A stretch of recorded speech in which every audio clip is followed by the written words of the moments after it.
ఎన్నికల్లో సాధారణంగా ప్రధాన పార్టీల అభ్యర్థులతో పాటు ఇండిపెండెంట్ అభ్యర్థులు నామినేషన్ వేస్తారు. అలా నామినేషన్ వేసేవారు పదుల సంఖ్యలో ఉంటారు. కానీ ఒక నియోజకవర్గంలో మాత్రం అన్నదాతలు తమ నిరసన తెలియచేయడానికి నామినేషన్ ఎపిసోడ్ను వేదికగా చేసుకున్నారు.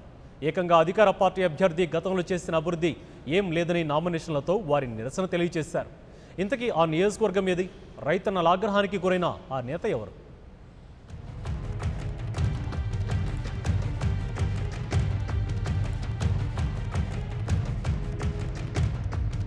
పంటలకు మద్దతు ధర సమస్యను జాతీయ స్థాయిలోకి తీసుకెళ్లాలన్న ఉద్దేశంతో నిజామాబాద్ జిల్లా రైతులు నామినేషన్ల రూపంలో నిరసన వ్యక్తం చేశారు. ఇప్పటికే ప్రధాన పార్టీలైన టీఆర్ఎస్ నుంచి కవిత, కాంగ్రెస్ నుంచి మధు యాస్కిగౌడ్, బీజేపీ నుంచి ధర్మపురి అరవిందులు పోటీ చేస్తుండగా నేడు ఈ స్థానానికి ఏకంగా 242 మంది నామినేషన్లు వేశారు. వీరంతా ఏ పార్టీకో చెందిన నాయకులు కాదు, అంతా రైతులే. నిజామాబాద్ ఎంపీ స్థానానికి దాదాపు 190 మంది రైతులు నామినేషన్లు వేశారు. మొత్తంగా 242 మంది బరిలో ఉన్నట్లు లెక్క.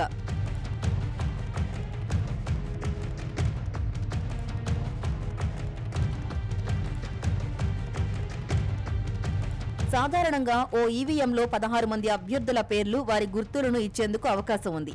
16 కంటే ఎక్కువ మంది అభ్యర్థులు బరిలో ఉంటే రెండో ఈవీఎంను కంట్రోల్ యూనిట్కు జత చేస్తారు. చాలా తక్కువ సమయాల్లో కేవలం 1-2 నియోజకవర్గాల్లో ఈ పరిస్థితి ఏర్పడుతుంది. రెండో ఈవీఎంతో ఎన్నికల సంఘం పోలింగ్ను పూర్తి చేస్తుంది. మరి నిజామాబాద్లో బరిలో నిలిచిన 242 మంది అభ్యర్థుల నామినేషన్లకు ఎన్నికల సంఘం పచ్చజెండా ఊపితే బ్యాలెట్కు వెళ్లాల్సిందే. తాజా పరిస్థితిపై రాష్ట్ర ఎన్నికల సంఘం నివేదిక తయారు చేసి కేంద్ర ఎన్నికల సంఘానికి పంపింది. ప్రస్తుత పరిస్థితుల్లో ఆ నియోజకవర్గాల్లో ఎన్నిక నిర్వహించాలా వద్దా అన్నదానిపై అధికారులు చర్చిస్తున్నారు. బ్యాలెట్ల ముద్రణకు పట్టే సమయం, అభ్యర్థులకు కేటాయించాల్సిన గుర్తులు, ఓటర్ల ఓటు హక్కు వినియోగించుకున్న తర్వాత ఆ బ్యాలెట్ పత్రాల్ని భద్రపరిచేందుకు కావలసిన బాక్సులు తదితర అంశాలను పరిగణలోకి తీసుకుంటారు. ఆ తర్వాతే అభ్యర్థుల జాబితాతో కూడిన బ్యాలెట్లను ముద్రిస్తారు.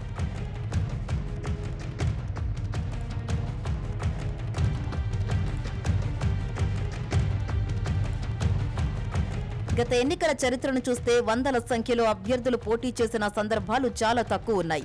1996లో తమిళనాడు అసెంబ్లీకి జరిగిన ఎన్నికల్లో ఇదే పరిస్థితి ఎదురైంది. ఈరోడ్ జిల్లాలోని మోదకుడిచ్చి శాసనసభ నియోజకవర్గంలో ఏకంగా 1033 మంది అభ్యర్థులు పోటీ చేశారు. దీంతో తొలుత వెలువరించిన షెడ్యూల్ ప్రకారం కాకుండా ఆ శాసనసభ నియోజకవర్గంలో ఎన్నికను నెల రోజుల పాటు ఎన్నికల సంఘం వాయిదా వేసింది. అంతేకాదు అభ్యర్థుల డిపాజిట్ మొత్తాన్ని సైతం పెంచింది. సాధారణ అభ్యర్థులు 250 రూపాయలు, ఎస్సీ ఎస్టీలకు 125 రూపాయలు చేసింది. అప్పుడు కూడా రైతులే తమ సమస్యల్ని పరిష్కరించారని ఎన్నికల బరిలో దిగడం విశేషం. ఇందులో 1005 మంది పురుషులుండగా 28 మంది మహిళలున్నారు. అభ్యర్థులకు గుర్తులు కేటాయించడానికి ఎన్నికల సంఘం పెద్ద కసరత్తే చేసింది. ఇక్కడ పోలింగ్ జరపడం కోసం ఎన్నికల సంఘం అభ్యర్థులు వారి గుర్తులతో ఒక పుస్తకాన్ని ముద్రించింది. బ్యాలెట్ బాక్సులు లేకుండా ఎన్నికలు జరపడం విశేషం. ఈ ఎన్నికల్లో డీఎంకేకు చెందిన సుబ్బలక్ష్మి జగదీష్ విజయం సాధించింది. మొత్తం 1,84,000 మంది ఓటు హక్కు వినియోగించుకోగా ఆమెకు 64,436 ఓట్లొచ్చాయి. ఏఐఏడీఎంకేకు చెందిన కిట్టుస్వామికి 24,896 ఓట్లు పడ్డాయి. 100 మంది అభ్యర్థులకు ఒక్క ఓటు కూడా పడలేదు.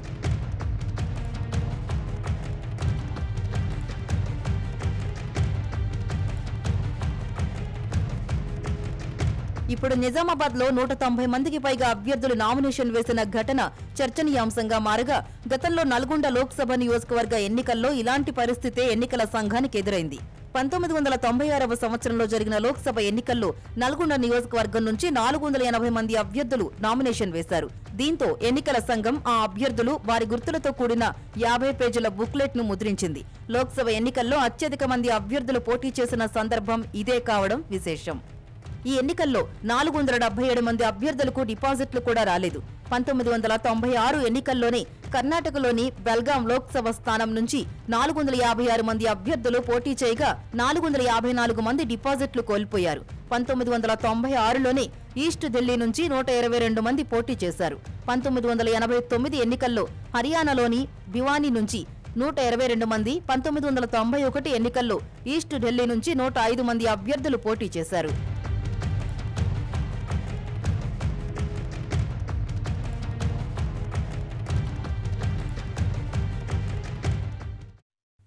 For more updates, please subscribe 99 TV Telugu.